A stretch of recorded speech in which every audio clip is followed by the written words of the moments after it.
Everyone, welcome to Daksha classes. This is Shripati. I'm going to discuss a very important topic of geography, that is climates of the world.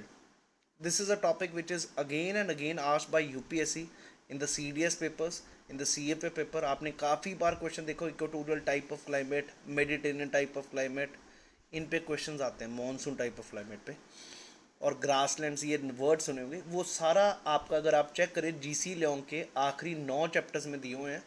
और UPSC अगर आप पिछला paper देखें CDS 2021 में 3 question थे Mediterranean type of climate, 2019 में, 2018 में, हर बारी टाइप ऑफ क्लाइमेट से क्वेश्चन पूछा जाता है।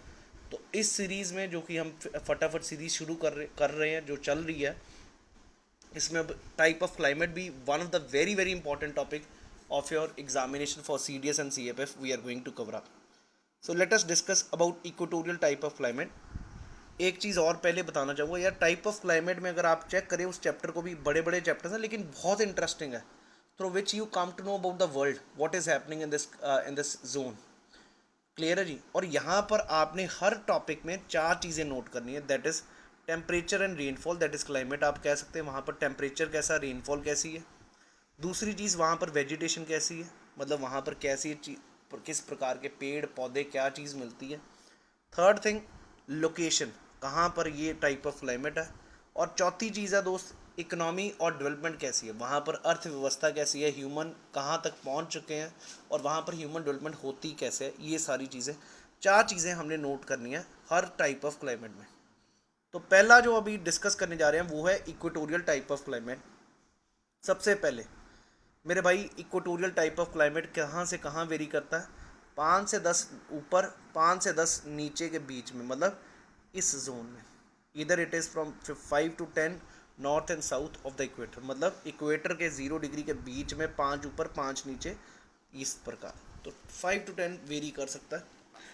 और सबसे बड़ी एक्सटेंट अगर देखें तो कहाँ पर मिलती है, अमेज़न में। अमेज़ॉन आपने सुना होगा, कहाँ पर है, ब्राज़ील में। क्लियर है जी। साउथ अमेरिका में अगर आपने देखा अमेज़ॉन फॉरेस्ट, कॉन्गो का फॉरेस्ट बहुत बड़ा डेंस है। उसी तरह मलेशिया और ईस्ट इंडीज़, इंडोनेशिया इसी एरियाज़ में आते हैं। तो सबसे बड़ी extent equatorial type of climate की यहाँ पर मिलती है। लोकेशन की बात अगर करें, further away from the equator, the influence of on शोर ट्रेड विंड्स, आपको याद होगा ट्रेड विंड्स जो कि ईस्ट टू वेस्ट फ्लो कर रही हैं, ट्रेड विंड्स जिनको कहते हैं on shore, gives rise to a modified type of equatorial type of climate with monsoonal influences. मतलब वहाँ पर भी इक्वेटोरियल टाइप ऑफ क्लाइमेट मिल सकता है, जहाँ पर ये जो विंड्स आ रही हैं, ट्रेड विंड पीछे से ईस्ट वेस्ट, यहाँ पर अगर बारिश कर रही है। तो ज़रा देखते हैं दोस्त, ये है दोस्त इक्वेटोरियल टाइप ऑफ क्लाइमेट की जोन्स अभी जो हमने देखी थी। ये अमेज़न फॉरेस्ट है, दिस इज़ कॉन्गो, ये सारी कंट्रीज़ जो कि इक्वेटर के आसपास है, इनमें आपको इक्वेटोरियल टाइप ऑफ क्लाइमेट मिलता है। सबसे पहली चीज़ क्लाइमेटिक कंडीशंस अब देखेंगे। एक सबसे आउटस्टैंडिंग फीचर यहाँ की ये है कि भाई पूरा साल सेम टेम्परेचर रहेगा, सेम टेम्परेचर, यूनिफॉर्म टेम्परेचर रहेगा थ्रू द ईयर। मतलब ना कभी सर्दी ना कभी गर्मी, एक ही सीज़न पूरा साल। Mean monthly temperature around 27 degree with little variation, winters कभी होंगी नहीं, इक्वेटर पे बात कर रहे हैं हम। Cloudiness, heavy precipitation, moderately moderates the daily temperature. रोज़ बारिश होती है यहाँ पर, क्लाउडीनेस हर रोज़ होगी। शाम के 3-4 बजे बारिश होनी ही होनी है इक्वेटोरियल टाइप ऑफ क्लाइमेट में।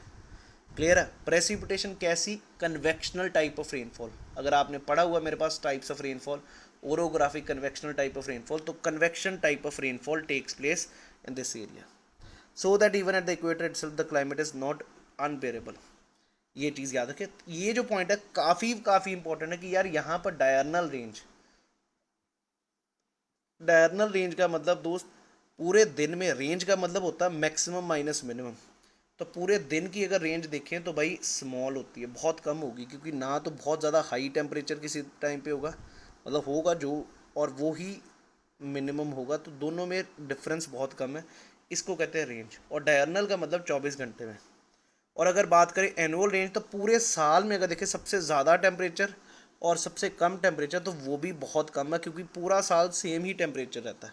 तो रेंज, आई होप ये पेपर पे ये भी क्वेश्चन आपके CDS में आ चुका 2019 में।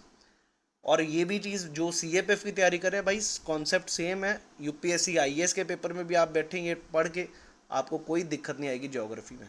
आइए ज़रा अगली चीज़ देखें, प्रेसिपिटेशन। प्रेसिपिटेशन बहुत हैवी है, 60 इंचेस से लेके 100 इंचेस तक, मतलब समझ लो 150 से 250 सेंटीमीटर तक एनुअल रेनफॉल है पूरा साल। ये भी समझ आता है। और ऐसा कोई महीना नहीं जब रेनफॉल ना हो और डिस्टिंक्ट ड्राई सीजन हो कोई, जैसे बाकी क्लाइमेट्स में होता है डिस्टिंक्ट ड्राई सीजन आता है, लेकिन इसमें कोई ड्राई सीजन नहीं आएगा, पूरा साल बारिश होगी।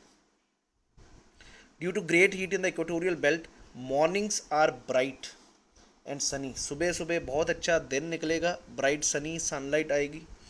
लेकिन जैसे जैसे दिन ढलेगा इवेपोरेशन होगी, कन्वेक्शनल रेन होगी, शाम को हैवी डाउनपोर, बहुत तेज़ बारिश। ये तो हो गया भाई टेम्परेचर और प्रेसिपिटेशन के बारे में हमने समझा कि भाई पूरा साल बारिश भी हो रही है और तापमान भी पूरा साल है, और एक नॉर्मल सेम टेम्परेचर है, सेम बारिश है, 250 सेंटीमीटर तक नॉर्मल बारिश हो जाती है। अब अगर ऐसे जगह पर जहाँ पर रोज़ बारिश हो रही है तो ऑब्वियस ही बात है वेजिटेशन कैसी होगी, सदाबहार, means evergreen vegetation will be found है। और वो एवरग्रीन वेजिटेशन की स्पेशलिटी कैसी होगी, बहुत पत्ते चौड़े चौड़े होंगे, क्योंकि बारिश रोज़ हो रही है तो भाई पानी जितना आ रहा है नीचे उसको पानी को ऊपर वापस भी तो भेजना, तो वो कैसे भेजेंगे, ट्रांसपीरेशन के थ्रू। सो ब्रॉड लीव्स और लग्जूरियन टाइप ऑफ वेजिटेशन, लग्जूरियन मतलब बहुत ही डेंस और बहुत ही ज़्यादा वेजिटेशन है यहाँ पर। रादर इसी के लिए एक नाम ज़रूर याद रखें, Selvas is a word which is typically use for this rain forest. Rather इनको कहा जाता है lungs of the world. Next cheese, multitude of evergreen trees that yield hardwood. याद रखिएगा यहाँ पर आपको सख्त लकड़ मिलेगी। सॉफ्टवुड देखेंगे हम ऊपर कनाडा यूएस में सॉफ्टवुड मिलेंगी, तो कॉनिफरस टाइप ऑफ फॉरेस्ट में, टाइगा टाइप ऑफ क्लाइमेट में। यहाँ पर हार्डवुड, और इसके उदाहरण भी याद रखने, महागनी, एबनी और रोजवुड, ये तीन पक्के याद रखने आपने नाम।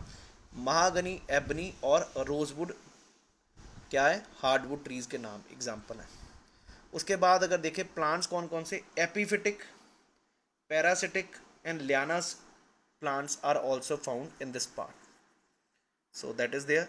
And trees of single species are very scarce in such, ये भी बहुत ज़रूरी है दोस्त। यहाँ पर ना डाइवर्सिटी बहुत होगी, मीन्स आपको एक पेड़ यहाँ पर एक वैरायटी का, दूसरा अलग वैरायटी का, तीसरा अलग वैरायटी का, तो मतलब सेम स्पीशीज़ नहीं मिलेगी, डाइवर्सिटी होगी। रादर हम जब इन्वायरमेंट पढ़ेंगे तो सबसे ज़्यादा अगर बायोडाइवर्सिटी की बात करें वो इसी एरिया में, कहाँ पर, इक्वेटोरियल एरिया में। और जैसे जैसे आप पोल्स की तरफ जाओगे डाइवर्सिटी कम होती जाएगी। आइए ज़रा आगे देखें। आज जनरली स्पार्सली पॉपुलेटेड, अगर इन एरियाज़ में अगर ह्यूमन डेवलपमेंट की बात करें दोस्त, आबादी इतनी ज़्यादा नहीं होगी, बीमारियाँ बहुत ज़्यादा हैं यहाँ पर, मलेरिया इस प्रकार की बीमारियाँ, क्योंकि रोज़ तो बारिश हो रही है, डेंगू यहाँ पर होंगे। तो दोस्त बहुत कम पॉपुलेटेड है, हाईली पॉपुलेटेड तो नहीं है।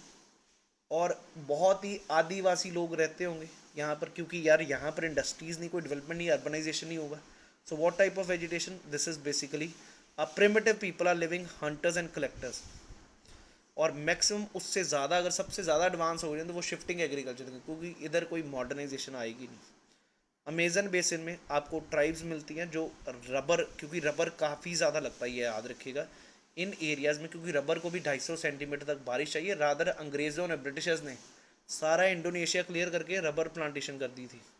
The Congo basin, pygmies gather nuts, and in the jungles of Malaysia Orang Asli make all sorts of cane products and sell them in the villages and towns. In the clearings for shifting agriculture, crops like tapioca, yams, maize, bananas, and groundnuts are grown. So this is the life and development in this part. I hope all of you people are very clear about this thing. I will be covering up all the climates of the world जो कि GC Leong में दिए हुए हैं। Properly इसको समझेंगे, हर point में, हर एक क्लाइमेट में आपको ये चार चीज़ें देखनी है। और कोई भी पेपर आप उठा लीजिए, आपको पेपर हमेशा इजीली यू कैन सॉल्व। एक तो लोकेशन, दूसरा वेजिटेशन, तीसरा क्लाइमेट, और चौथा वहाँ का ह्यूमन डेवलपमेंट कैसा। इसी प्रकार अगले क्लाइमेट्स भी हम डिस्कस करेंगे। Stay tuned on this channel, please share this video as much as possible so that people are able to understand what is to be covered in the CDS and CFF examination. There are lot many people who are being taught anything in the name of geography, in the name of GS. Please be very sure you need to follow the certain standard books. You need to understand what are the questions which you can answer. Easily आप जज कर सकते हैं किसी भी educator, किसी भी teacher को कि यार वो चीज़ें आपके पेपर में आती भी हैं कि नहीं. So try to check out the previous year papers. Rather I have tried to cover up in all the videos with the previous year question. Definitely I will be bringing up more questions with the papers also. So please do check out our फटाफट series where we are going to cover up 1500 topics. Description में आपके पास उसका link है, check करिए, आपको काफ़ी help मिलेगी polity में, हिस्ट्री में, ज्योग्राफी में, साइंस में, इकोनॉमिक्स में, सारे टॉपिक्स जीएस के हम कवर करेंगे बहुत thoroughly. So thank you, wish you all the best, जय हिंद everyone and keep working hard.